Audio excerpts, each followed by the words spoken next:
Ito yung binalang ko ng gulong. Ito yung lugar kung saan ako bumili ng gulong. Ayan. SSL 888 Trading. Yan sila. At yan ay along Aguinaldo Highway. Ayan, Aguinaldo Highway. Ang katapat niya, ayan, ang katapat, ang palatandaan. Yan, yung Chinese restaurant. Okay?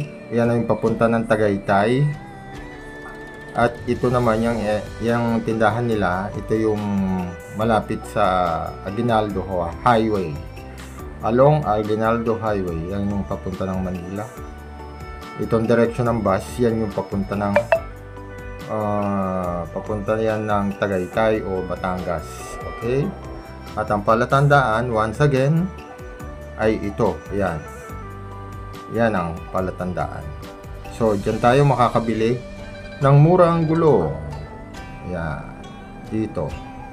Kay SSL 888. So, ibablog din natin yung mga laman ng tindahan nila. Kung ano-ano ang mga naan dyan. Para tayo ay maka-discount sa kanila. Okay? Salamat.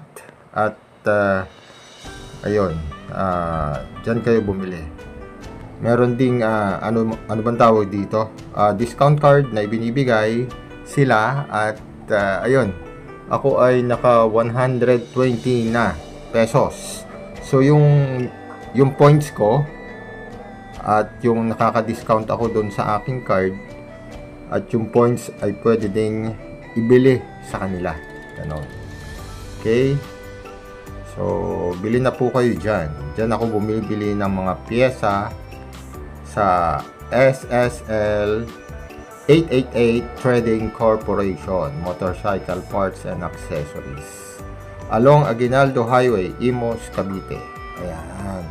Palatandaan. Ayan. Ho Chai Lai Restaurant. Ho Chai Lai. Parang Chinese siya o Taiwan, Thailand o Taiwan restaurant. Hindi ko alam kung anong restaurant yan. Hindi pa ako nakapasok eh. Okay?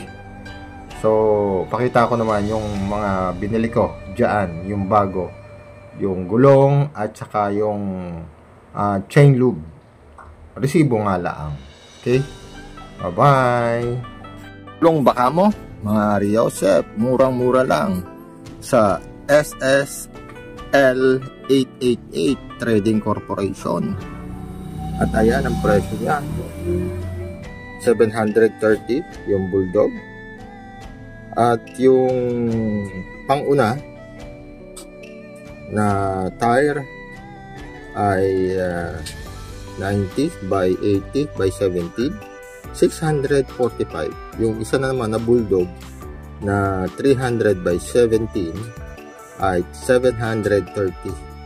At yung kanyang chain lube, ayan o, yung chain lube niya ay 125. Ayan ang klase yung mga paninda nila. At higit sa lahat yan, meron silang ayan, discount card at pwede ka dyang mag ayan, Bulldog 300 asan yan? 300 by 70.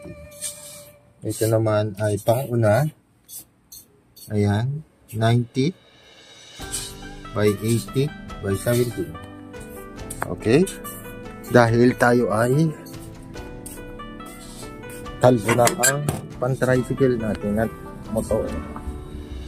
Ayan. So, kailangan na magpalit. Ayan. Papalitan na. Itong kabila, ganun din. Dahil ito naman, may butas. Hanapin natin yung butas. Pero makapal pa, kaso lang nabutas na siya. Masa na yan? Ayun. Ayan ang problema. Okay. So kaya magpapalit na tayo ng goma. Ayun. Ang problema naman. So yung makina tapos na at maayos na. Gulong na lang.